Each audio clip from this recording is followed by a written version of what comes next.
दोस्तों नमस्कार, मैं मनोज कुमार। आप देख रहे हैं डियर मनोज गुरुजी हमारा चैनल। हम आज पढ़ने जा रहे हैं कक्षा 10 के लिए मैथ की प्रश्नमाला 16.1। 15वीं प्रश्नावली हमने पूरी करवा दी है, हम पढ़ रहे हैं 16वीं। उसमें 16.1 के अंदर दो चीज़ें हैं, दो खास बात हैं।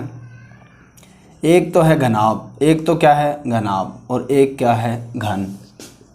ध्यान से समझिए, घनाभ क्या है और घन क्या है, क्या अंतर है, क्या है ये चीज़ें हैं। सबसे पहले मैं घनाभ को अगर दिखाना चाहूँ आपको तो ये देखिए, ये क्या है, एक घनाभ है। ध्यान से देख लीजिए एक बार चारों तरफ से, फिर मैं आपको दिखाता हूँ। ये है क्या घनाभ, घनाभ की आकृति का ये क्या, इसकी एक लंबाई होगी, ये होगी इसकी लंबाई, ये क्या होगी लंबाई। और जो ये वाली साइड है ये क्या होगी चौड़ाई। ये लंबाई होगी ना, ये लंबाई होगी यहाँ से लेकर के यहाँ तक, तो ये क्या होगी चौड़ाई। और ये क्या होगी इसकी ऊंचाई, जो इसका कोना है ये क्या होगी ऊंचाई। समझ गए। घनाभ की आकृति एक ऐसी आकृति होती है, ध्यान से समझिए, चारों तरफ से एक बंद बॉक्स है। फलक कितने हो गए, फलक बोलते हैं पृष्ठ को, ये फलक है। तो एक आगे है एक पीछे है, ठीक है। इसके फलक कितने हो गए, दो इस साइड में, दो फलक तो ऊपर नीचे होगी, दो आमने सामने ये होगी और दो दाएं बाएं होगी। कुल मिला के 6 फलक। फलक कितनी, फलक का मतलब होता है पृष्ठ। फलक, फलक कितनी 6। फलक का मतलब समझ जाना, आप इसकी बात कर रहा हूँ मैं, समझ गए। अब इसमें पूछे कोने कितने हैं, तो कोने कितने हो गए 1 2 3 4। और भी है क्या कोई कोना, और भी है क्या कोई कोना। 1 मिनट रुकिए, 1 सेकंड। हम बात कर रहे हैं कोणों की। घनाभ के कोने कितने हैं, ठीक है। तो कोने देखिए, एक तो ये कोना हो गया, एक ये कोना हो गया, एक ये वाला कोना हो गया और एक ये वाला कोना हो गया। आप कमरे के अंदर खड़े हैं, कमरे के अंदर खड़े हैं, तो जो चारों दीवारें हैं ना, उनके कोने कितने होंगे 4। ध्यान से देखिए, दिमाग में कमरे का फोटो बनाइए या कमरे के अंदर जा करके देखिए, 4 हो गए कोने। उसके बाद नीचे वाले पृष्ठ में जब हम फर्श में देखते हैं तो 4 हो गई फर्श में। जैसे ये है फर्श, ये क्या है फर्श, तो अब इस फर्श में एक ये हो गया, एक ये हो गया, एक इधर साइड हो गया, एक ये हो गया। ये क्या है फर्श, तो ये 4 ये हो गए, ठीक है। 4 नीचे हो गए, 4 ही ऊपर हो गए 8, और 4 साइडों में हो गए 12। कोने कितने हो गए, किनारे कितने हो गए 12, किनारे हो गए 12। फलक का मतलब होता है पृष्ठ, ये हिस्सा, ये समझ गए। फलक कितने हो गए 6। अब 2 फॉर्मूले आपको याद रखने हैं। घनाभ जो है उसका संपूर्ण पृष्ठीय क्षेत्रफल अगर पूछे, घनाभ का संपूर्ण पृष्ठीय क्षेत्रफल, घनाभ समझ गए मैं किसकी बात कर रहा हूँ। घनाभ का संपूर्ण पृष्ठीय क्षेत्रफल जब आपको पूछे तो उसमें आपको लिखना है 2 जो है वो बाहर होगा, 2 गुणा 2 है वो कोष्टक के बाहर, लंबाई गुणा चौड़ाई प्लस चौड़ाई गुणा ऊंचाई प्लस ऊंचाई गुणा लंबाई। ये क्या हो गया घनाभ का संपूर्ण पृष्ठीय क्षेत्रफल का फॉर्मूला हो गया। 2 कोष्टक के बाहर लंबाई गुणा चौड़ाई प्लस चौड़ाई गुणा ऊंचाई प्लस ऊंचाई गुणा लंबाई। और घनाभ का आयतन होता है, घनाभ का आयतन कितना होता है, घनाभ का आयतन होता है लंबाई गुणा चौड़ाई गुणा ऊंचाई। घनाभ का आयतन क्या हो गया, लंबाई गुणा चौड़ाई गुणा ऊंचाई। ये 2 फॉर्मूले आपको याद रखने हैं, एक पहला और एक दूसरा। घनाभ का आयतन जब पूछे तो लंबाई गुणा चौड़ाई गुणा ऊंचाई। अब हम बात करते हैं घन की। ये आपने देखा भी घनाभ था, जब हम घन की बात करेंगे तो उसमें क्या होगा, मेरे पास ऐसी कोई आकृति नहीं है कि मैं आपको दिखा सकूं। तो घनाभ में ये है कि ये यहाँ से लेकर के यहाँ तक होगा। कहने का मतलब लंबाई चौड़ाई और ऊंचाई ये यहाँ तक ना होकर के यहाँ तक होगा। लंबाई चौड़ाई और ऊंचाई तीनों बराबर होती है। एक बार मैं आपको दिखाने की कोशिश करता हूँ। आप ये ध्यान रखना, घनाभ एक प्रकार का घन है यदि उसकी लंबाई चौड़ाई और ऊंचाई तीनों क्या हों बराबर हों। जब लंबाई चौड़ाई और ऊंचाई तीनों क्या हों बराबर हो, इसकी सारी भुजाएं बराबर होती है। लूडो खेलते हैं ना अपना, लूडो जिसमें चलाते हैं, चलाते ही वो उछलता है, उछलने के बाद 4 आता है 5 आता है, उसको वो एक तरीका का क्या है घन है, वो आपने देखा होगा, ठीक है ना। वो क्या है घन। तो घन का संपूर्ण पृष्ठीय क्षेत्रफल, घन का जब संपूर्ण पृष्ठीय क्षेत्रफल की बात करें तो घन का संपूर्ण पृष्ठीय क्षेत्रफल का क्या होगा।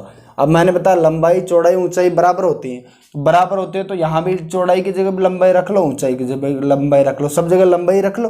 तो लंबाई इंटू लंबाई, लंबाई स्क्वायर प्लस लंबाई स्क्वायर प्लस लंबाई स्क्वायर कितना हो गया 3 बार हो गया लंबाई स्क्वायर इंटू क्या हो गया 2, तो ये हो गया, ये लो, तो ये 3 को 2 से मल्टीप्लाई करेंगे 6 इंटू लंबाई स्क्वायर। तो यहाँ भुजा स्क्वायर ले लेते हैं क्योंकि भुजा मानते हैं ना यहाँ, क्योंकि सारी बराबर हैं इसलिए टेंशन लेने की जरूरत नहीं है। तो हो गया 6 इंटू भुजा स्क्वायर। घन का संपूर्ण पृष्ठीय क्षेत्रफल हो गया 6 भुजा स्क्वायर। और घन का आयतन क्या हो गया, घन का आयतन हो गया लंबाई इंटू चौड़ाई घनाभ का आयतन होता है। अब लंबाई इंटू चौड़ाई इंटू ऊंचाई घनाभ का आयतन होता है, तो यहाँ भी लंबाई रख लो, यहाँ भी लंबाई, क्योंकि बराबर होती है सारी भुजाएं। तो ये हो गया लंबाई का क्यूब, मतलब भुजा का क्यूब, जो भी भुजा दी हुई हो उसका क्यूब। घन का आयतन क्या हो गया, भुजा का क्यूब। ये आपको ध्यान में रखना है। अब इसी के बेस पे आपके जो 16.1 है उसके अंदर घन और घनाभ के बारे में दिया गया है सारा सब कुछ। तो हम जो है आज पढ़ने जा रहे हैं घन और घनाभ, इसी के सारे क्वेश्चन करेंगे हम। स्कूल दृष्टि से नहीं, बच्चों को इस तरीके से पढ़ाते हैं कि घन और घनाभ का यदि उनको नया क्वेश्चन भी दे दिया जाए तो अच्छा आसानी से कर पाएंगे, ठीक है ना। ऐसे नहीं है कि वो बुक के क्वेश्चन ही सोल्व कर पाएंगे। तो आज हम देख रहे हैं पहला क्वेश्चन। देखो ये है आपके सामने पहला क्वेश्चन। एक घनाभ 12 सेमी लंबा, 9 सेंटीमीटर चौड़ा और 5 सेंटीमीटर ऊंचा है। घनाभ का संपूर्ण पृष्ठीय क्षेत्रफल एवं आयतन ज्ञात करें। फॉर्मूला आपको पता है। अब हमें दिया हुआ है लंबाई चौड़ाई ऊंचाई, तो कोई दिक्कत ही नहीं, आसानी से ज्ञात कर लेंगे। देखिए हल कर रहा हूँ मैं इसका। दिया गया है कि घनाभ की लंबाई चौड़ाई व ऊंचाई क्रमशः, लंबाई चौड़ाई व ऊंचाई क्रमशः, घनाभ की लंबाई चौड़ाई और ऊंचाई क्रमशः कितने हैं, 12 सेमी, 9 सेमी और 5 सेमी। 12 सेमी, 9 सेमी और 5 सेमी, 5 सेंटीमीटर। ये है घनाभ की लंबाई चौड़ाई और ऊंचाई। घनाभ का संपूर्ण पृष्ठीय क्षेत्रफल निकालना है। तो पहले लिखो घनाभ का संपूर्ण पृष्ठीय क्षेत्रफल बराबर घनाभ का संपूर्ण पृष्ठीय क्षेत्रफल। तो घनाभ का संपूर्ण पृष्ठीय क्षेत्रफल का फॉर्मूला क्या होता है, 2 कोष्टक लंबाई गुणा चौड़ाई प्लस चौड़ाई गुणा ऊंचाई प्लस ऊंचाई गुणा लंबाई। ये फॉर्मूला होता है। इसको आप याद कर लेना अच्छे से। दो ऐसे कैसे, लंबाई गुणा चौड़ाई कितना हो गया, 12 क्या है लंबा और 9 सेंटीमीटर क्या है चौड़ा, तो 12 इंटू 9 प्लस चौड़ाई इंटू ऊंचाई, चौड़ाई क्या है 9 सेंटीमीटर, ऊंचाई क्या है 5 सेंटीमीटर, 9 इंटू 5 प्लस ऊंचाई इंटू लंबाई, ऊंचाई कितनी 5 सेंटीमीटर इंटू ये हो गया 12 सेंटीमीटर। ये लो, दो ऐसे कैसे, 9 को 5 से करेंगे कितना 108, 9 को 12 से गुणा करेंगे 108 प्लस 9 को 5 से 45 प्लस 12 पंजे 60।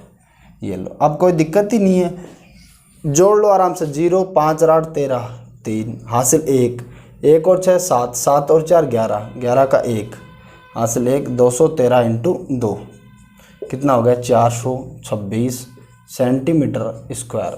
घनाभ का संपूर्ण पृष्ठीय क्षेत्रफल आपके सामने है 426 सेंटीमीटर स्क्वायर। अब हम निकाल सकते हैं घनाभ का संपूर्ण पृष्ठीय क्षेत्रफल एवं आयतन ज्ञात करें। क्वेश्चन एक है लेकिन इसी के अंदर 2 क्वेश्चन है। पहला संपूर्ण पृष्ठीय क्षेत्रफल ज्ञात करना है, दूसरा आयतन ज्ञात करना है। आयतन ज्ञात करो। घनाभ का आयतन, घनाभ का आयतन, घनाभ का आयतन क्या होता है, अभी मैंने लिखाया था, याद कर लीजिए बिल्कुल। लंबाई इंटू चौड़ाई इंटू ऊंचाई। ये लो, लंबाई कितनी है, लंबाई है 12 सेंटीमीटर, चौड़ाई 9 सेंटीमीटर और ऊंचाई 5 सेंटीमीटर। 12 into 9 into 5। ये लो, 12 को 9 से करेंगे गुणा, कितना आ गया 108। 108 को करो 5 से गुणा, 108 को कर दो 5 से गुणा, 5 अंटे 40 और 5 से कम 5। ये हो गया 540 क्यूब लिखेंगे, घन सेंटीमीटर। क्या लिखेंगे, या तो सेंटीमीटर क्यूब लिखो या घन सेमी लिखो, क्योंकि आयतन आ रहा है। जब क्षेत्रफल आता है तो क्या लिखते हैं, वर्ग सेंटीमीटर, और जब आयतन पूछता है तो घन सेंटीमीटर। ये ध्यान में रखना, ठीक है ना। ये हो गया आपका पहला क्वेश्चन। अब इसमें कोई चीज़ ना समझ में आई हो तो बताएं। अब देखिए दोस्तों नेक्स्ट क्वेश्चन, क्वेश्चन नंबर 2। 3 घनों की भुजाएं क्रमशः 8 सेंटीमीटर, 6 सेंटीमीटर और 1 सेंटीमीटर हैं। ठीक है, 3 घन हैं, 8 सेंटीमीटर भुजा वाले, 6 सेंटीमीटर भुजा वाला और 1 सेंटीमीटर भुजा वाला। इन्हें पिघलाकर एक नया घन बनाया जाता है, तब नए घन का संपूर्ण पृष्ठीय क्षेत्रफल ज्ञात कीजिए। अब इस क्वेश्चन में समझने वाली बात यह है, 3 घन हैं, ठीक है, अलग अलग भुजा वाले, 8 सेमी वाले, 6 सेमी वाला और 1 सेमी वाला। अब इसमें मेन बात ये है, समझने लायक बात ये है कि पहले घन का आयतन, दूसरे घन का आयतन और तीसरे घन का आयतन। आयतन का मतलब है इनका सांचा कितना है, इसके अंदर कितना समा सकता है, ठीक है ना। उनको पिघला करके, तीनों को पिघला करके एक जगह कर लिया, इतना बड़ा घन बना लिया। उस घन की भुजा अगर निकल जाए, उस घन की भुजा अगर निकल जाए, तो नए घन की भुजा अगर निकल जाए तो उसका पृष्ठीय क्षेत्रफल, घन का पृष्ठीय क्षेत्रफल हम जानते हैं 6 × भुजा स्क्वायर होता है। तो हम आसानी से कर पाएंगे, ठीक है ना। तो इसी तरीके से देखिए हम करते हैं इसको शुरुआत। अब देखिए, तीनों घन की भुजाएं क्रमशः, तीनों घनों की भुजाएं क्रमशः, तीनों घनों की भुजाएं क्रमशः क्या हो गई, क्रमशः 8 सेमी, 6 सेमी व 1 सेमी, ठीक है। इनका आयतन, कुल आयतन कितना, तीनों घनों से जो आयतन प्राप्त होता है वो आयतन कितना, घन का आयतन क्या होता है, भुजा क्यूब, तो 8 का क्यूब प्लस 6 का क्यूब प्लस 1 का क्यूब, तो 8 का क्यूब कितना 512, 6 का क्यूब कितना 216 प्लस 1 का क्यूब कितना 1। जब इसको जोड़ लेंगे तो कितना आ गया 729। ये कुल आयतन हो गया, तीनों घनों का आयतन कितना हो गया 729। अब 729 तीनों घनों का आयतन हो गया, तो एक ऐसा घन बनाना है जिसका आयतन 729 हो। तो नए घन का आयतन, नए घन का आयतन कितना हो गया, नए घन का आयतन बराबर 729, ठीक है। अब नए घन की भुजा, तो इसको हम लिख सकते हैं, माना नए घन की भुजा, माना नए घन की भुजा क्या है, x है। नए घन की भुजा हमने क्या मान ली, x। अब भुजा अगर x मान ली तो घन का आयतन होता है भुजा क्यूब, तो x क्यूब बराबर कितना 729, x बराबर कितना 9, क्योंकि 9 का क्यूब कितना होता है 729। अब ये आ गया, नए घन की भुजा आ गई 9। अब हमें क्या निकालना है, घन का संपूर्ण पृष्ठीय क्षेत्रफल, नए घन का संपूर्ण पृष्ठीय क्षेत्रफल। नए घन की भुजा क्या आ गई हमारे पास 9, तो नए घन का संपूर्ण पृष्ठीय क्षेत्रफल, तो संपूर्ण पृष्ठीय क्षेत्रफल निकाल सकते हैं हम, आप आसानी से निकाल सकते हैं। ये लो अभी निकालते हैं। क्या होता है फॉर्मूला, 6 × भुजा स्क्वायर, 6 × भुजा का स्क्वायर। भुजा कितनी, भुजा है 9, तो 9 का स्क्वायर, 9 का स्क्वायर कितना 81, 81 × 6, 6 एकम 6 और 6 को 8 से करेंगे 48, 486 घन सेमी। क्या आ गया, 486 घन सेमी। इस तरीके से हम करेंगे। देखिए कितनी शानदार तरीके से हुआ है, कितने आराम से हुआ है। नेक्स्ट क्वेश्चन देखिए, ये देखिए, एक संदूक की माप 50 सेंटीमीटर × 36 सेंटीमीटर × 25 सेंटीमीटर है, तो इस संदूक का कवर बनवाने के लिए कितने वर्ग सेंटीमीटर कपड़े की आवश्यकता होगी। यहाँ पे बात समझने वाली ये है, 50 सेंटीमीटर × 36 सेंटीमीटर × 25 सेंटीमीटर, इसका मतलब ये है कि ये लंबाई है, ये चौड़ाई है और ये क्या है, ऊंचाई। लंबाई, चौड़ाई और ऊंचाई है क्रमशः, ध्यान रखना, ठीक है। तो इस संदूक का कवर बनाने के लिए कितने वर्ग सेंटीमीटर कपड़े की आवश्यकता होगी। समझिए, गौर से समझिए, ध्यान से समझिए। एक संदूक है आपके सामने रखी है, दिमाग में एक फ़ोटो बनाइए संदूक का। अब इस संदूक का कपड़े का कवर बनाना है, कपड़े का कवर बनाना है, तो कपड़ा इसके ऊपर भी होगा, दोनों साइड में भी होगा, आगे पीछे भी होगा, नीचे भी होगा, चारों तरफ से होगा, ठीक है ना। तो इसका मतलब हो गया संपूर्ण पृष्ठीय क्षेत्रफल। संपूर्ण पृष्ठ जो इसके हैं, चारों तरफ के जो 6 पृष्ठ हैं, इसके जो 6 पृष्ठ हैं सारे के सारे, उनका क्षेत्रफल वो क्या हो गया, कपड़ा, उसकी क्या पड़ेगी आवश्यकता। अतः यहाँ पे करते हैं हम इसका हल। समझ गए ना क्या करना है, निकालना है संपूर्ण पृष्ठीय क्षेत्रफल। लेकिन सीधा सीधा ये नहीं बोला कि संपूर्ण पृष्ठीय क्षेत्रफल ज्ञात करो, ये बोल रहा है कपड़े की आवश्यकता कितनी होगी। जब ऐसा क्वेश्चन आए तो क्या निकालना, संपूर्ण पृष्ठीय क्षेत्रफल। संदूक की माप क्रमशः, संदूक की माप दिया गया है 50 सेमी × 50 36 25, यार ये सेमी में हटा दो, ठीक है। 50 इंटू 36 इंटू 25, ये लो। अब देखिए ये हो गया, ठीक है। लास्ट में लिख दो एक बार सेमी, भाई सारे ही सेंटीमीटर में है। अब देखिए संदूक का संपूर्ण पृष्ठीय क्षेत्रफल, संदूक का संपूर्ण पृष्ठीय क्षेत्रफल, समझ गए। संदूक का संपूर्ण पृष्ठीय क्षेत्रफल बराबर कपड़े की आवश्यकता, ये लिख देंगे ना, कितने कपड़े की आवश्यकता पड़ रही है, तो लिख देंगे संपूर्ण पृष्ठीय क्षेत्रफल बराबर कपड़े की आवश्यकता। इतना कपड़ा चाहिए जितना उसका संपूर्ण पृष्ठीय क्षेत्रफल है। तो 2 कोष्टक लंबाई गुणा चौड़ाई, तो 50 इंटू 36, फॉर्मूले को याद कर लेना, दिक्कत नहीं आएगी। 36 इंटू 25, कहने का मतलब ये 2 तो लगाने हैं बार, पहले इसको इससे गुणा करो, फिर इसको इससे गुणा करो, इसको इससे करके जोड़ दो, इसको इससे गुणा करके जोड़ दो, इसको इससे गुणा करके जोड़ दो, बस इतना सा करना है। फॉर्मूला याद नहीं हो तो ये ध्यान रख लेना। 25 इंटू 50, ये लो। तो ये हो गया 2। 36 को 5 से करेंगे 180, कितना 180, और 0 ऐसे कैसे, प्लस 36 इंटू 25, 100। यहाँ 36 को 50 से किया तो 1800 आ गया, लेकिन 36 को 50 से करे तो 1800, लेकिन 36 को 25 से कर रहे हैं, 50 का आधा, तो 1800 की जगह 900 आ जाएगा, आधा आ जाएगा। आप गुणा करके भी देख सकते हो अगर आपको मेरी बात ना समझ में आई तो। 25 को 5 से करो 125, और ये हो गया 0। तो अब जोड़ लो 1800 और 900 कितना हो गया, 1800 और 200 तो हो गए 2000, और 700 हो गए 2700, 2700 और 200 कितने हो गए 2900, और 1000 3900, 3950, 3950 इंटू 2। तो 3900 को 200 करेंगे गुणा 7800 हो गया, और 50 को 200 करेंगे 100 और हो गया, तो कितना हो गया 7900 सेंटीमीटर। कितने कपड़े की आवश्यकता पड़ेगी, तो 7900 सेंटीमीटर स्क्वायर। क्षेत्रफल की बात कर रहे हैं ना, ये हो गया, इतने कपड़े की आपको आवश्यकता पड़ेगी, ठीक है। समझ में आ गया, अच्छे से आ गया होगा। हमारे साथ जुड़े रहिए, हम पूरा कोर्स करवाने वाले हैं कक्षा 10 का। आप अगर पूरा विषय पूरा अध्ययन करना चाहते हैं तो हमारे साथ जुड़े रहिए, पूरा मैथ पढ़ाएंगे हम। नेक्स्ट क्वेश्चन देखो, ये है आपका चौथा क्वेश्चन। एक घन का प्रत्येक पृष्ठ 100 वर्ग सेंटीमीटर है। वर्ग में दिया हुआ है, मैंने आपको बताया था क्या हो गया क्षेत्रफल, घन में दिया होता क्या हो गया आयतन। प्रत्येक पृष्ठ, देखो आपको मैं दोबारा से दिखाता हूँ, कहाँ गया डिब्बा, ये रहा। एक घन का प्रत्येक पृष्ठ 100 वर्ग सेंटीमीटर है, इसका मतलब ये इसका पृष्ठ है, ये क्या है 100 वर्ग सेंटीमीटर, क्या है 100 वर्ग सेंटीमीटर। ये सामने से घन ही दिख रहा है, ये देखो। घन का मतलब होता है सारी भुजाएं बराबर, लंबाई चौड़ाई ऊंचाई, ये भी और ये भी, ये भी, ये तो लंबाई होगी, ये होगी चौड़ाई। अब इसमें क्या कह रहा है, ये जो क्षेत्रफल है ये 100 वर्ग सेमी है। जब इसका क्षेत्रफल 100 वर्ग सेंटीमीटर है तो इसका मतलब है ये घन का पृष्ठ है, इसकी लंबाई और चौड़ाई बराबर हैं, अतः 10 का ये हो गया, 10 का हो गया, क्योंकि 10 इंटू 10 कितना हो गया 100।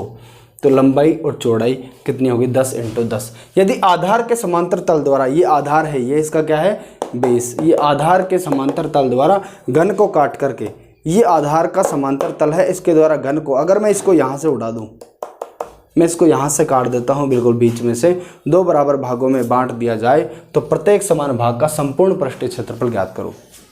ये क्या है घन, घनाभ है, ठीक है ना, घनाभ है, लेकिन घन मान लो यार, क्या फ़र्क पड़ रहा है थोड़ी देर के लिए, क्योंकि घन मेरे पास है नहीं। अब इसको आधार के समांतर तल से, ये आधार है, यहाँ से इसको बीच में से काट दिया जाए, यहाँ से बीच में से काट दिया जाए, यहाँ से बीच में से पूरा उड़ा दिया जाए लास्ट तक। सोचो एक बार, पूरा उड़ा दिया जाए लास्ट तक यहाँ से, तो अब इसमें क्या हो जाएगा, लंबाई तो यही रहेगी, चौड़ाई यही रहेगी, लेकिन ऊंचाई क्या है आपकी, ये ऊंचाई ये है, यहाँ से काट रहे हैं बीच में से, तो ये ऊंचाई क्या हो जाएगी आधी, ऊंचाई क्या हो जाएगी आधी, बस यही समझना था।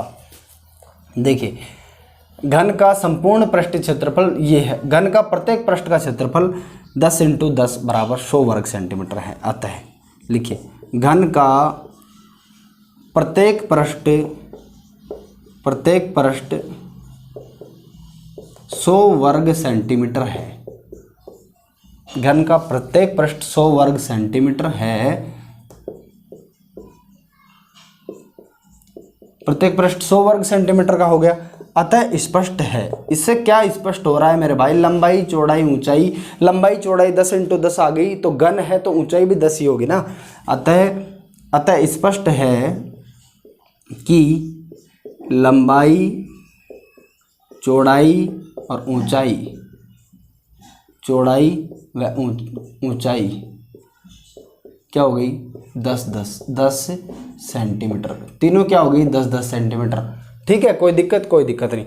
घन को समतल के द्वारा काटा जाता है। घन को देखिए काट कर दो बराबर भागों में बांटा जाता है। घन को समतल के समांतर दो भागों में बांटा जाता है। समझ में आ गया? दो भागों में बांटने से क्या होगा? दो भागों में बांटा जाता है।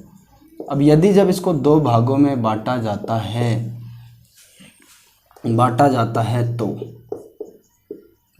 तो क्या फर्क पड़ेगा? लंबाई चौड़ाई ऊंचाई क्या हो जाएगी? लंबाई कितनी 10, चौड़ाई कितनी 10 और ऊंचाई कितनी 5। ऊंचाई कितनी 5। अब कह रहा है प्रत्येक समान भाग का संपूर्ण पृष्ठीय क्षेत्रफल ज्ञात करो। तो संपूर्ण पृष्ठीय क्षेत्रफल का फॉर्मूला क्या? 2 कोष्टक लंबाई गुणा चौड़ाई 10 × 10 नई वाले प्लस ये 10 को 5 से करो, फिर 5 को 10 से करो, 10 × 5 प्लस 5 × 10। ये लो 10 × 10 करेंगे 100 प्लस 10 × 5 करेंगे 50 प्लस 5 × 10 करेंगे 50। ये कितना होगा? 100 और 50 150 और 50 200। 200 को 2 से करेंगे 400 वर्ग सेमी। 400 वर्ग सेमी। ये आ गया आपके सामने आंसर। इस तरीके से हम करेंगे। समतल के समांतर काट रहा है तो इसका मतलब समझ गए आपकी ऊंचाई आधी होगी और कोई दिक्कत नहीं है, बाकी सारा सेम है। ठीक है ना? ऐसे करेंगे। नेक्स्ट क्वेश्चन देखिए, काफी शानदार क्वेश्चन है। बगैर ढक्कन को एक बक्सा, बगैर ढक्कन का एक बक्सा है, 3 सेंटीमीटर मोटी लकड़ी का बना हुआ है। इसकी बाहरी लंबाई 146 सेंटीमीटर, चौड़ाई 116 सेंटीमीटर व ऊंचाई 83 सेंटीमीटर है। तो इसके अंदर की ओर पेंट कराने का खर्च ज्ञात करें। इस बक्से के अंदर की ओर पेंट कराने का खर्च ज्ञात करें यदि पेंट की दर, रंग कराने की दर है वो 2 रुपये प्रति 1000 वर्ग सेंटीमीटर हो। समझ गए? 2 रुपये प्रति 1000 वर्ग सेंटीमीटर का कितना लग रहा है? 2 रुपये। ये देखिए, अब इसमें खास बात क्या है? इसमें खास बात ये है कि एक संदूक है आपके सामने, एक बॉक्स है, एक रखा हुआ है जिसका ऊपर का ढक्कन नहीं है। ऊपर का ढक्कन उसका गायब है।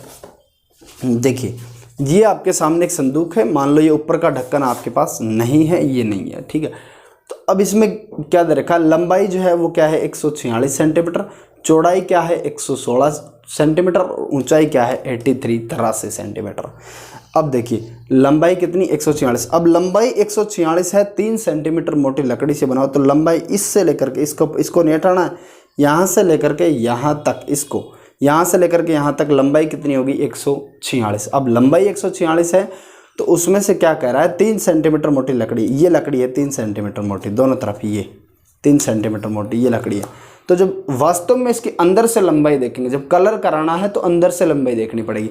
अब अंदर से लंबाई देखेंगे तो ये दोनों तरफ वाली हट जाएगी, क्योंकि ये तो लकड़ी की दीवार है ना, इसके अंदर की साइड ही तो कलर होगा। तो ये 3 सेंटीमीटर इधर और 3 सेंटीमीटर इधर, वास्तव में 140 मीटर लंबाई इसकी बच जाएगी। अंदर की लंबाई कितनी बच गई? 140 मीटर। वैसे ही चौड़ाई कितनी हो जाएगी? 116 मीटर। चौड़ाई की बात ये है, ये दोनों तरफ के हट जाएंगे तो ये कितनी होगी? ये होगी कितनी? 110 सेंटीमीटर। ऊंचाई की बात करें, ऊंचाई में ऊपर वाला ढक्कन नहीं है, तो ये ऊपर वाला ढक्कन नहीं है तो ये ओनली 3 सेंटीमीटर घटेगी। कितनी घटेगी? 3 सेंटीमीटर, क्योंकि 3 सेंटीमीटर मोटी क्या है? लकड़ी। तो अब देखिए, अंदर ही तो कलर करवाना है तो अंदर का निकालेंगे। अंदर से बॉक्स की लंबाई, चौड़ाई और ऊंचाई क्रम से क्या होंगी? देखिए, अंदर से बॉक्स की लंबाई, चौड़ाई और ऊंचाई क्रम से कितनी हो जाएगी? ये हो जाएगी 146 में से 6 घट जाएंगे, 140 सेमी। समझ में आ गई क्यों घट जाएगी? 116 में से 10 घट जाएगी, 110 सेमी। और ये हो जाएगी ऊंचाई, हो जाएगी 80 सेंटीमीटर। ठीक है, ये हो गया। अब अंदर की तरफ पेंट करवाना है, इसका मतलब ये है बॉक्स, तो अंदर की तरफ पेंट करवाना है तो चारों दीवारों का क्षेत्रफल देखो। आप कमरे के अंदर खड़े हो, अंदर पेंट करवाना है। एक बार सोचो, ऊपर ढक्कन नहीं है, बगैर ढक्कन मतलब कमरे की छत नहीं है, तो चारों दीवारों पे करवाना पड़ेगा। आमने सामने के दाएं बाएं की चारों दीवारों पे करवाना पड़ेगा। साथ में नीचे का फर्श है उस पे करवाना पड़ेगा। अंदर ही तो करवाना है ना, बाहर की तो बात ही नहीं। तो अब हम निकाल लेते हैं चारों दीवारों का क्षेत्रफल एक बार और फर्श का क्षेत्रफल अलग से, फिर दोनों को जोड़ देंगे। चारों दीवारों का क्षेत्रफल और जब फर्श का क्षेत्रफल जुड़ जाएगा तो टोटल वो एरिया आ जाएगा जिस पर कलर करवाना है। ठीक है, देखिए चारों दीवारों का क्षेत्रफल, चारों दीवारों का क्षेत्रफल, तो चारों दीवारों का क्षेत्रफल क्या हो गया, लंबाई, चारों दीवारों के क्षेत्रफल का सूत्र जो होता है वो होता है 2 गुना ऊंचाई कोष्टक लंबाई प्लस चौड़ाई। याद रख लेना, जो भी चीज़ बताऊं ये फॉर्मूला होता है, ये याद करना ही पड़ेगा यार, याद इसके बिना काम नहीं चलेगा। 2 गुना ऊंचाई कोष्टक लंबाई प्लस चौड़ाई, ये हो गया चारों दीवारों का क्षेत्रफल। तो 2 गुना ऊंचाई कितनी होगी, 80 सेंटीमीटर, 80 सेंटीमीटर क्या होगी ऊंचाई, कोष्टक लंबाई प्लस चौड़ाई, लंबाई 140 और 110, 140 और 110 को कितना हो गया 250, 250 ये होगा 2 × 80 × 250। अब 250 को 2 से गुणा करेंगे तो 500, और 500 को 80 से गुणा करेंगे ये हो गया 40,000, कितना 40,000, 40,000 वर्ग सेमी। ये तो क्या हो गया चारों दीवारों का क्षेत्रफल। अब क्या करेंगे, फर्श का क्षेत्रफल और निकालो, नीचे वाला। तो फर्श का क्षेत्रफल होता है लंबाई गुणा चौड़ाई, ऊंचाई थोड़ी है नीचे, नीचे फर्श में ऊंचाई थोड़ी गिनी जाती है, लंबाई इंटू चौड़ाई। फर्श का क्षेत्रफल, फर्श का क्षेत्रफल, फर्श का क्षेत्रफल क्या होगा, लंबाई इंटू चौड़ाई। टोटल क्षेत्रफल, फर्श का क्षेत्रफल कितना हो गया, लंबाई इंटू चौड़ाई। तो लंबाई क्या है 140 और चौड़ाई क्या है 110। तो 14 को 11 से गुणा करेंगे कितना आएगा 154 और 2 0, 15,400। तो 40,000 तो हो गया चारों दीवारों का, और 15,400 हो गया किसका, फर्श का। अतः कुल क्षेत्रफल, अतः कुल क्षेत्रफल, कुल क्षेत्रफल कितना हो गया, कुल क्षेत्रफल हो गया 40,000 प्लस 15,400 बराबर में कितना हो गया, 40,000 15,000 कितना हो गया 55,400 वर्ग सेमी, 55,400 वर्ग सेंटीमीटर क्या हो गया, पूरा टोटल क्षेत्रफल हो गया। अब इस क्षेत्रफल पर क्या करवाना है, कलर करवाना है। 1,000 वर्ग सेंटीमीटर के 2 रुपए लगते हैं, तो 55,400 वर्ग सेंटीमीटर के कितने रुपए लगेंगे, ये क्या हो गया खर्चा, ये क्या हो गया आपका खर्चा। तो अब हम लिख सकते हैं 1,000 वर्ग सेंटीमीटर के कितना खर्चा, 2 रुपये। 1 वर्ग सेंटीमीटर का कितना खर्चा, 2/1000 रुपये। और 55,400 वर्ग सेंटीमीटर का कितना खर्चा, 2/1000 गुणा 55,400 कुल खर्चा। समझ में आ गया कैसे लिख सकते हैं, कुल खर्चा कितना, 2/1000 गुणा 55,400। तो 2 0 से काट दो 2 0, 2 से काट दो 10 को 5 बार, और 554 में दे दो 5 का भाग, 554 में जब 5 का भाग देंगे 1 1, और कितना हो गया 1 1 हो गया, 4 4 में नहीं जा रहा, 0 लगा दो, 0 लगा दो, बच गया कितना 40, तो 5 घंटे 40, 0, 110 रुपये 80 पैसे, 110 रुपये 80 पैसे। 110 करेंगे 5 से गुणा 550, बच गया 4 4 का 5 में भाग देंगे 80 बार, 0.80 बार 80, तो 110 रुपये 80 पैसे। ये हो गया आपका क्या खर्चा, ये हो गया क्या खर्चा। इस तरीके से आप समझिए इस क्वेश्चन को, बहुत ही अच्छा क्वेश्चन है। समझ गए किस तरीके से 110 रुपये 80 पैसे क्या हो गया खर्चा, आ गया समझ में। यहाँ देखिए 2 रुपये प्रति 1,000 वर्ग मीटर का खर्चा कितना, 1,000 वर्ग मीटर के लग रहे हैं 2 रुपये, तो 55,400 के कितने लग जाएंगे, 1 वर्ग मीटर का लगेगा 2/1000। जितने का पूछता है उससे मल्टीप्लाई कर देंगे, 55,400 का पूछ रहा है मल्टीप्लाई कर दिए, कुल खर्चा 110 रुपये 80 पैसे आ गया। इस तरीके से हम करेंगे। नेक्स्ट क्वेश्चन देखिए, ये देखिए बहुत ही अच्छा क्वेश्चन है। एक घनाभ की लंबाई चौड़ाई और ऊंचाई का योग 19 सेंटीमीटर है। अब की बार देखिए, तथा विकर्ण की लंबाई 11 सेंटीमीटर है, घनाभ का संपूर्ण पृष्ठीय क्षेत्रफल ज्ञात कीजिए।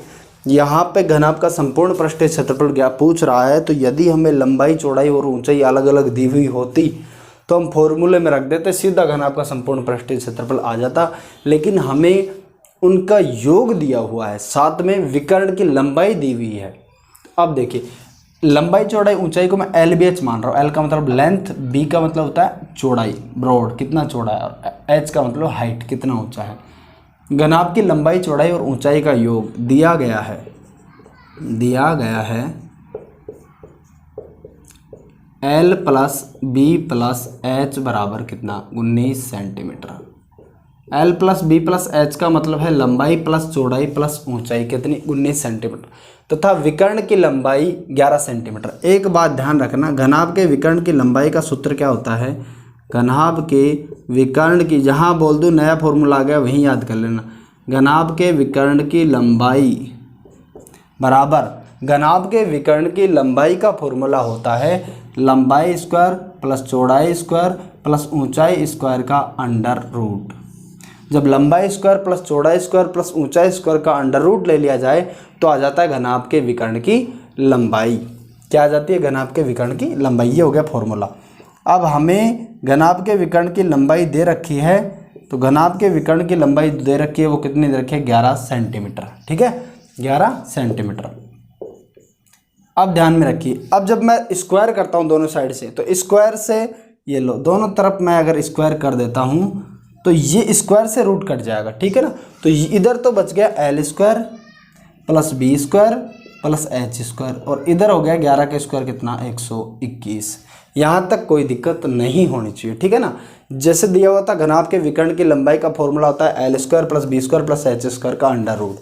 अब ध्यान दीजिए, अब हमें करना है, एक फॉर्मूला होता है L plus B plus H का होल स्क्वायर बराबर, मतलब L plus B plus H का होल स्क्वायर बराबर एक फॉर्मूला होता है बीजगणित में A plus B plus C का होल स्क्वायर बराबर A square plus B square plus C square plus 2ab plus 2bc plus 2ca, एक फॉर्मूला होता है। तो abc की जगह lbh ले रहा हूँ, तो इस फॉर्मूले को जब मैं खोलता हूँ तो L square plus B square plus H square plus 2lb plus 2bh plus 2lh। ठीक है, अब यहाँ L plus B plus H क्या है? घनाभ की भुजाओं का योग। तो घनाभ की भुजाओं का योग कितना है? लंबाई चौड़ाई और ऊंचाई का योग कितना है? 19 सेंटीमीटर। ये रहा L plus B plus H बराबर कितना?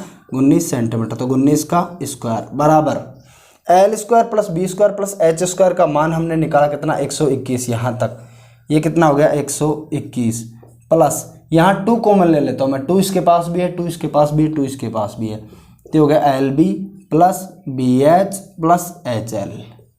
अब एक बात आपको यहाँ समझनी है, ये 2 गुणा लंबाई इंटू चौड़ाई प्लस चौड़ाई इंटू ऊंचाई प्लस ऊंचाई इंटू लंबाई हो गया। ये क्या हो गया? घनाभ का संपूर्ण पृष्ठीय क्षेत्रफल का सूत्र हो गया। हो गया कि नहीं हो गया? जब मैं इसको 121 को इधर ले आऊँ तो ये बच गया घनाभ का संपूर्ण पृष्ठीय क्षेत्रफल। 19 का स्क्वायर कितना होता है? 361 माइनस 121। 361 में से 121 गया तो कितना बच गया? 240। तो 240 बराबर क्या हो गया? 240 बच गया कि नहीं बच गया? तो इसको लिख सकते हैं 240 वर्ग सेमी बराबर 240 वर्ग सेमी क्या आ गया? घनाभ का संपूर्ण पृष्ठीय क्षेत्रफल। ये लो L B plus B H plus H L, ये हो गया। ठीक है ना, अब कोई दिक्कत नहीं है, तो ये निकल गया इस तरीके से। अब देखो इस क्वेश्चन में क्या था, घनाभ का संपूर्ण पृष्ठीय क्षेत्रफल। जब पहले क्वेश्चन में आपको पूछा तो लंबाई चौड़ाई और ऊंचाई अलग अलग दी हुई थी, हमने फॉर्मूले में रख दिया, हमारे आंसर आ गए थे। इस क्वेश्चन में क्या है? लंबाई चौड़ाई ऊंचाई का योग L plus B plus H बराबर कितना? 19 सेंटीमीटर। विकर्ण की लंबाई 11 सेंटीमीटर। हमें घनाभ की विकर्ण की लंबाई निकालनी हो तो हम निकालते हैं L square plus B square plus H square का अंडर रूट। ठीक है, एल स्क्वायर ये होता है घनाभ के विकर्ण की लंबाई का फॉर्मूला, याद कर लेना एकदम। आगे इसमें रख देते हैं ये ए प्लस बी प्लस सी का फॉर्मूला, ये भी आपको याद करना पड़ेगा अगर इस क्वेश्चन को करना है तो। बाकी इसमें रख देंगे, ये बच जाएगा। ठीक है ना, इस तरीके से हो रहा है। देखिए नेक्स्ट क्वेश्चन देखिए, 6 मीटर भुजा के वर्गाकार कमरे में 180 घन मीटर हवा है। किसी कमरे के अंदर हवा भर दी जाती है तो वो क्या हो गया? उसका आयतन। यहाँ वैसे भी घन लगा हुआ है, मैंने बताया था जब आयतन होगा तो क्या लगेगा? घन। 180 घन मीटर हवा है, एक कमरा है जिसका आयतन क्या हो गया? 180 घन मीटर। तब कमरे की ऊंचाई ज्ञात करो। अब देखिए 6 मीटर भुजा का वर्गाकार कमरा है, मतलब लंबाई और चौड़ाई उसकी कितनी है? 6 और 6, लेकिन ऊंचाई हमें पता नहीं है। वर्गाकार कमरा है, वर्ग में भुजाएं होते हैं लंबाई और चौड़ाई, और वर्ग में भुजा होती है लंबाई और चौड़ाई, और आपस में बराबर भी होती हैं। तो एक कमरा है, वर्गाकार है, तो कमरे की जो फर्श है उसका क्षेत्रफल हो गया 6 इंटू 6, लंबाई इंटू चौड़ाई 36। समझ गए? ऊंचाई हमें पता नहीं है, ऊंचाई हमें ज्ञात करनी है। घन उसका आयतन है, वो है 180, और आयतन होता है लंबाई इंटू चौड़ाई इंटू ऊंचाई। देखिए कमरे का आयतन बराबर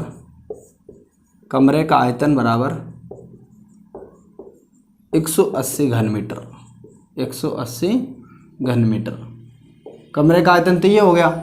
कमरे के फर्श का क्षेत्रफल,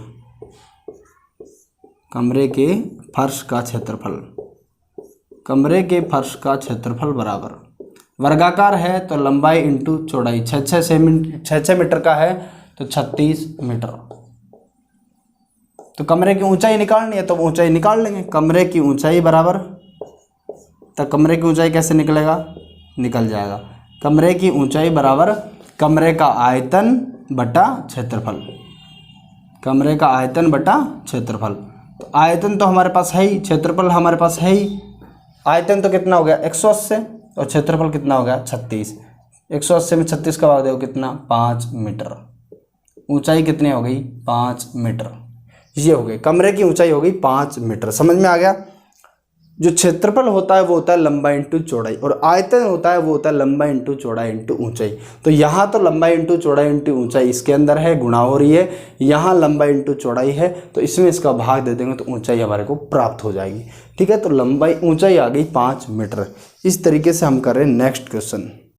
44 मीटर लंबी 1.5 मीटर ऊंची 35 सेंटीमीटर चौड़ी दीवार बनाने में 22 centimetre into 10 centimetre into 7 centimetre माप की कितनी ईंटों की आवश्यकता पड़ेगी।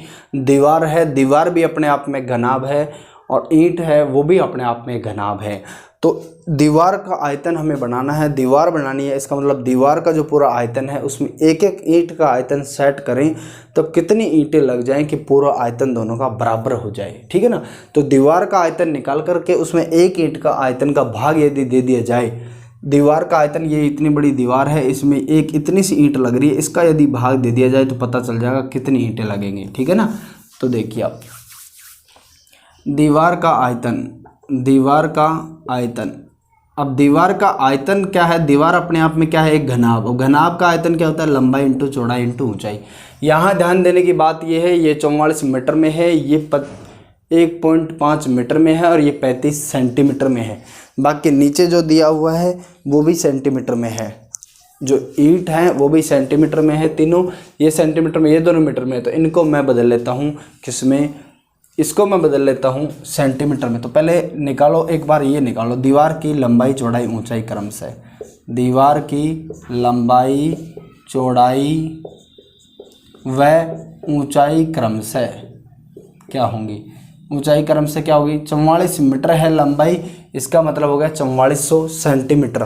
कितना, 1 मीटर में 100 सेंटीमीटर होते हैं, तो 44 मीटर में कितने, 4400 सेंटीमीटर, 4400 सेंटीमीटर। फिर आगे 1.5 मीटर, 1 मीटर में 100 सेंटीमीटर, तो 1.5 में कितने, 150 सेंटीमीटर। और आगे दिया हुआ है कितना, 35 सेंटीमीटर, वो सेंटीमीटर में है, कोई दिक्कत नहीं है। अब देखिए दीवार का आयतन, दीवार का आयतन कितना, दीवार का आयतन लंबाई इंटू चौड़ाई इंटू ऊंचाई। तो दीवार का आयतन हमारे सामने आ गया 4400 इंटू 150 इंटू 35। ठीक है। ईंट का आयतन, ईंट का आयतन क्या हो गया, ईंट का आयतन, ईंट का आयतन कितना हो गया, ईंट का आयतन हो गया 22 इंटू 10 इंटू 7, 22 इंटू 10 इंटू 7। ये भी सेंटीमीटर में है और ये भी सेंटीमीटर में। ठीक है, ध्यान रखना जब गुणा कर रहे हैं एक जैसी चीज़ों को तो सेंटीमीटर सेंटीमीटर में होनी चाहिए सारी, या मीटर मीटर में होनी चाहिए। भाग दे रहे हैं तो मीटर मीटर में होनी चाहिए या सेंटीमीटर सेंटीमीटर में। इनकी यूनिट जो है वो सेम होनी चाहिए। अगर आप इसको मीटर में रखते हो, बाकी का सेंटीमीटर में है, इसको भी मीटर में रखते हो, आंसर आपका गलत आ जाएगा। ठीक है ना। अब निकालिए। अब है ईंटों की आवश्यकता बराबर, ईंटों की आवश्यकता। तो ईंटों की आवश्यकता कितनी ईंट लगानी पड़ेंगी, तो ईंटों की जो आवश्यकता है वो है दीवार का आयतन बटे ईंट का आयतन, दीवार का आयतन अपॉन में एक ईंट का आयतन, दीवार का आयतन बटा ईंट का आयतन, ईंट का आयतन। अब निकालो। तो दीवार का आयतन कितना, दीवार का आयतन हमें रख दो 4400, 150 और कितना 35। तो 4400 इंटू 4400 इंटू 150 इंटू 35 और ईंट का आयतन कितना 22 इंटू 10 इंटू 7। अब काट दो, अब कोई दिक्कत ही नहीं है। 10 से काट दो 1 0, 10 से काट दो 1 0, 22 से काट दो 2 बार, 22 दूना 44 और 0 ऐसे कैसे बच गया। नीचे बच गया 7 और कुछ नहीं बचा है, 7 को काट दो 35 से 5 बार। अब ऊपर बच गया 20 × 150 × 5, तो 20 को 5 से मल्टीप्लाई करेंगे 100 और 100 को 150 से करेंगे मल्टीप्लाई, तो कितना आ गया 15,000। कितना आ गया 15,000 ईंट। 15,000 ईंटों की आवश्यकता पड़ेगी। कितनी ईंटों की? 15,000 ईंटों की आवश्यकता पड़ेगी। इस तरीके से आपको एग्जाम में करना है। मैंने एक एक चीज़ एक्सप्लेन कर दी है कि एक ईंट का भाग, एक ईंट के आयतन का भाग दीवार के आयतन में क्यों दे रहे हैं। जैसे ये है दीवार, तो दीवार अपने आप में क्या है? घनाभ है। दीवार अपने आप में क्या है? घनाभ है। एक ईंट है वो इतने से में सेट हो रही है, दूसरी ईंट इतने से में सेट हो रही, तो ये इतना आयतन घेरती है। पूरे का पूरा जो आयतन है ये रहा दीवार का, उसमें से इतना सा घेर रही है, तो कितनी ईंटें मिलकर के इतना आयतन घेरेंगे, तो एक का भाग देंगे तो आ जाएगा। ठीक है ना, इसलिए हमने ये करा है। अब नेक्स्ट क्वेश्चन देखिए 9वें नंबर का। ये है आपके सामने क्वेश्चन, इसको समझिए। 10 मीटर लंबे, 8 मीटर चौड़े और 6 मीटर ऊंचे कमरे में अधिक से अधिक कितनी लंबी छड़ रखी जा सकती है। कमरा अपने आप में क्या होता है? एक घनाभ। घनाभ का नाम भी ले सकता था, लेकिन अब सिंपल क्वेश्चन में हो जाता है, इसलिए घनाभ का नाम नहीं ले रहा, कमरे का नाम ले रहा। कमरे की लंबाई चौड़ाई ऊंचाई दी जा रही है। कमरे के अंदर एक छड़ रखनी है। सपोज करो आप एक कमरे में खड़े हो, जिस कमरे में आप बैठे हो उसी को एक बार ध्यान से देखिए कि उस कमरे के अंदर एक छड़ रखनी है, आपको लंबी से लंबी छड़ रखनी है। अब जब आप बीच में रख देते हो ना, उसको बिल्कुल सीधा खड़ा कर देते हो छत पे, तो वो हो जाएगी आपकी ऊंचाई के बराबर। किसके बराबर? ऊंचाई के बराबर। जब आप फर्श पे उसका टेढ़ा रख देते हो तो हो जाएगी चौड़ाई के बराबर, और दूसरी साइड से रख देते हो तो वो हो जाएगी लंबाई के बराबर। किसके बराबर? लंबाई के बराबर। लेकिन एक और तरीका है, इससे भी बड़ी हम रख सकते हैं छड़ उसके अंदर, अगर हम उसको विकर्ण के अनुसार रखें। मतलब जो कमरे का एक वो कोना है और एक वो कोना है, एक ऊपर वाला कोना और उसके सामने तिरछा कोना सीधा नीचे वाला, अगर इस तरह रख करके देखिए लंबा होगा, तो एक तरीके से हो गया कि कितनी लंबी छड़ रखी जा सकती है। मतलब विकर्ण की लंबाई की जितनी छड़ रखी जा सकती है। और विकर्ण की लंबाई का फॉर्मूला मैंने बताया, लंबाई स्क्वायर प्लस चौड़ाई स्क्वायर प्लस ऊंचा स्क्वायर का अंडर रूट। घनाभ के विकर्ण की लंबाई, कमरे के विकर्ण की लंबाई क्या होगी? लंबाई स्क्वायर प्लस चौड़ाई स्क्वायर प्लस ऊंचा स्क्वायर का अंडर रूट। देखिए हम कर रहे हैं इसका हल कर रहे हैं। देखिए ध्यान से समझिए दोस्तों, बात जो बताई मैंने आपको वही सारा क्वेश्चन क्लियर हो गया। ये देखिए दिया गया है, अरे यार पेन क्यों नहीं चल रहा। दिया गया है लंबाई चौड़ाई और ऊंचाई क्रमशः कितनी? 10, 8 और 6। 10 मीटर, 8 मीटर और 6 मीटर। यहाँ हम लिखने जा रहे हैं, देखिए क्या लिखने जा रहे हैं हम लिख रहे हैं कि घनाभ के विकर्ण के बराबर, घनाभ के विकर्ण के बराबर, घनाभ के विकर्ण के बराबर अधिकतम लंबी छड़ रखी जा सकती है। अधिकतम का मतलब होता है अधिक से अधिक। अधिकतम लंबी छड़ रखी जा सकती है। अधिकतम लंबी छड़ रखी जा सकती है, रखी जा सकती है। ये आपको लिखना है ताकि एग्जामिनर समझ जाएगा किस तरीके से लड़का कर रहा है। घनाभ के विकर्ण के बराबर अधिकतम लंबी छड़ रखी जा सकती है। अतः विकर्ण की लंबाई का फॉर्मूला आपको पता ही है। विकर्ण की लंबाई क्या होगी? लंबाई स्क्वायर एल स्क्वायर प्लस चौड़ाई स्क्वायर प्लस ऊंचाई स्क्वायर का अंडर रूट। तो लंबाई स्क्वायर क्या? 10 का स्क्वायर कितना? 100 हो गया, प्लस 8 का स्क्वायर कितना? 64 प्लस 6 का स्क्वायर कितना? 36। यहाँ तक कोई दिक्कत नहीं। 100 और 64, 164 और 36 कितना हो गया? 200। 200 का अंडर रूट, 200 का अंडर रूट करेंगे। मैं इसको 200 को ही लिख रहा हूँ, 100 × 2। 100 बाहर आएगा, 100 किसका रूट है? 10 का, तो ये हो जाएगा 10√2। इतनी लंबी छड़ हमें रख सकते हैं। 10√2 मीटर लंबी छड़ रखी जा सकती है। 10√2 मीटर लंबी क्या रखी जा सकती है? छड़।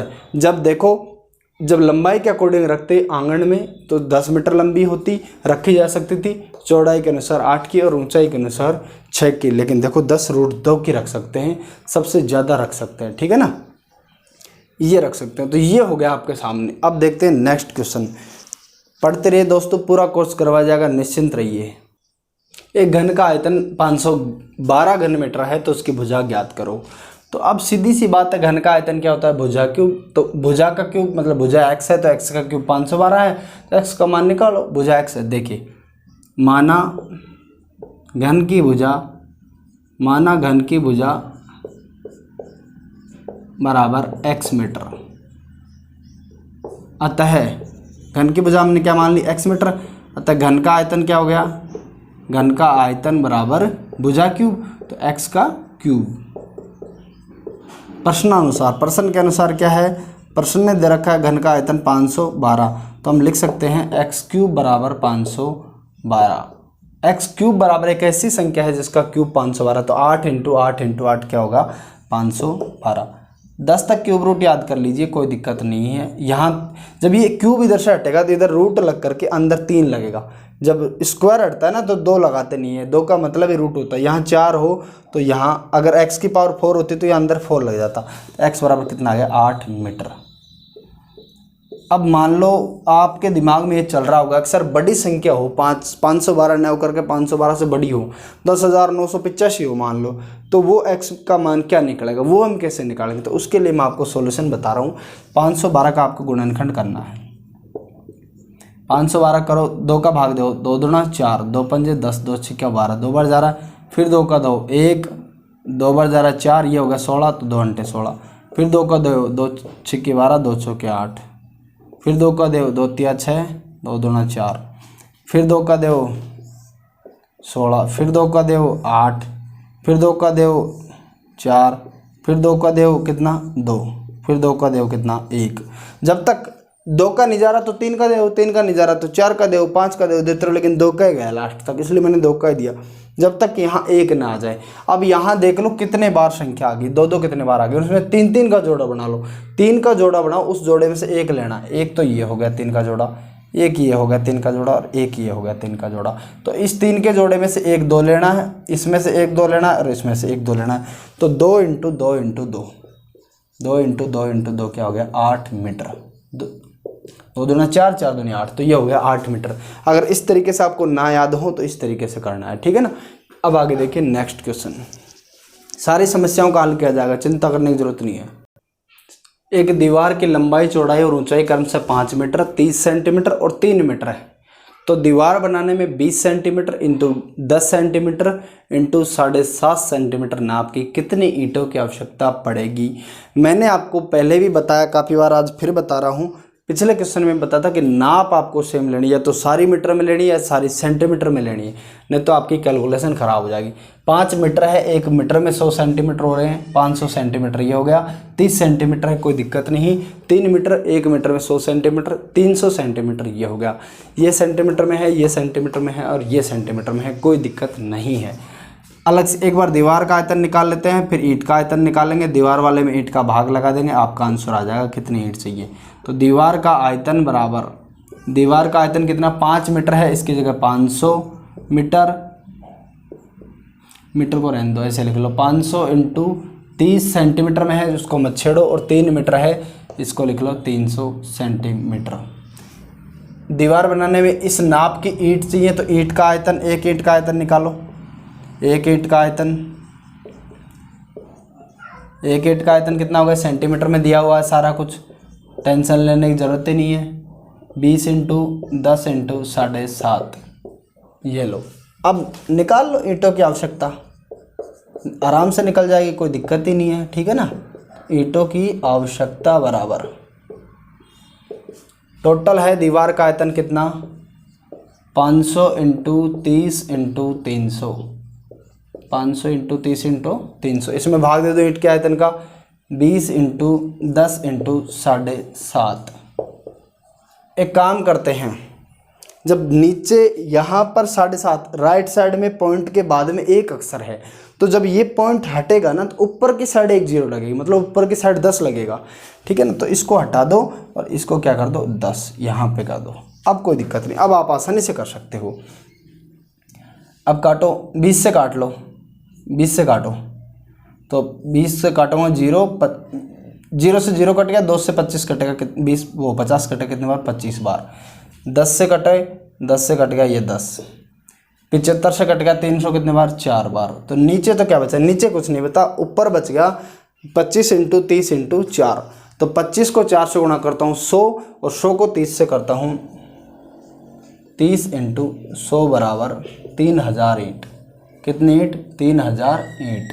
ये हो गया 3000 ईंटों की जरूरत पड़ेगी, ठीक है ना, समझ गए। इस तरीके से आपको करना है। खास बात यहाँ यही है कि पूरे दीवार का आयतन में भाग लगा दो, एक ईंट के आयतन का, आपका आंसर आ जाएगा। लेकिन नाप आपकी सेम होनी चाहिए, सेंटीमीटर में ये सारी होनी चाहिए, मीटर में है और कुछ सेंटीमीटर। अब आप बोलेंगे कि सर आप मीटर वाले को सेंटीमीटर में क्यों बदलते हो, सेंटीमीटर को मीटर में बदल लो।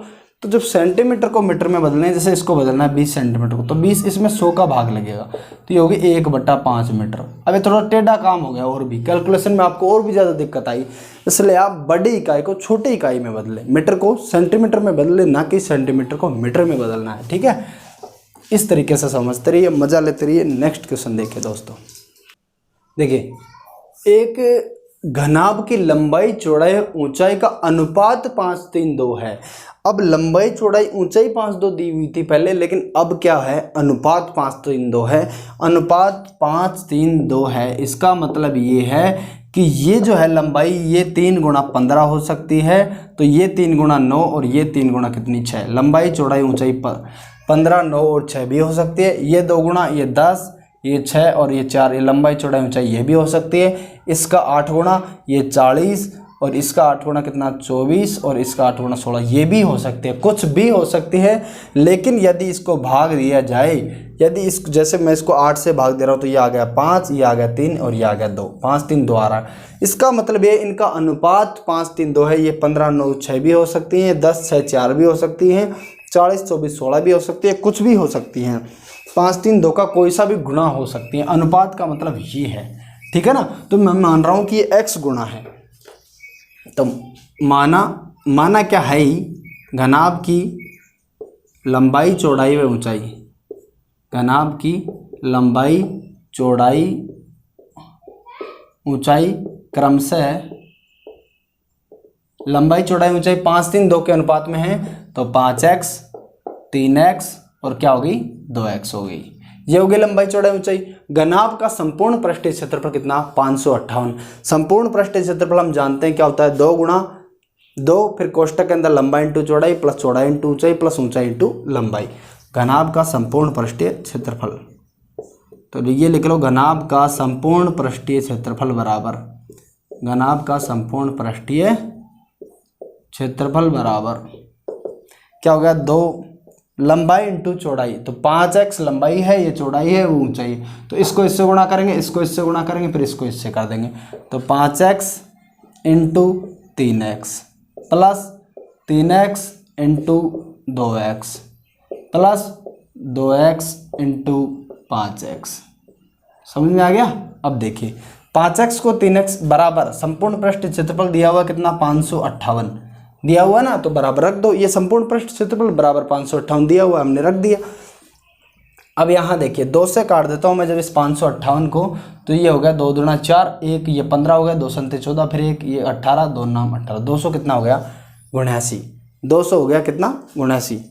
279 हुआ ना। अरे नहीं यार, ये 1 सेकेंड, सही है सही है। मैं सोच रहा था मैंने क्वेश्चन गलत लिख दिया, यहाँ 885 होगा, मैं ये सोच रहा था, लेकिन सही है 558 ही है बुक में। अब देखिए ये हो गया, उधर हो गया 279, ये 2 कट गया उधर। अब देखिए इसको इससे मल्टीप्लाई करेंगे, 5 को 3 से करेंगे 15, x को x से करेंगे x², ये हो गया 15x² प्लस इसको इससे करेंगे 6x² प्लस इसको इससे करेंगे 10x² बराबर में क्या हो गया, 279। ये हो गया 15 और 6 21, 21 और 10 31, 31x² बराबर 279। x² बराबर 31 का भाग जब इसमें देंगे कितने बार जाएगा, 9 बार, क्योंकि 9 एकम 9 और 9 तिया 27। x² बराबर 9, तो x बराबर क्या आ गया, 3। x का मान कितना आ गया, 3। जब x का मान 3 आ गया, x का मान 3 आ गया मतलब 3 गुणा है, तो लंबाई कितनी हो गई, 15, चौड़ाई कितनी हो गई, 9 और ये कितनी हो गई, 6।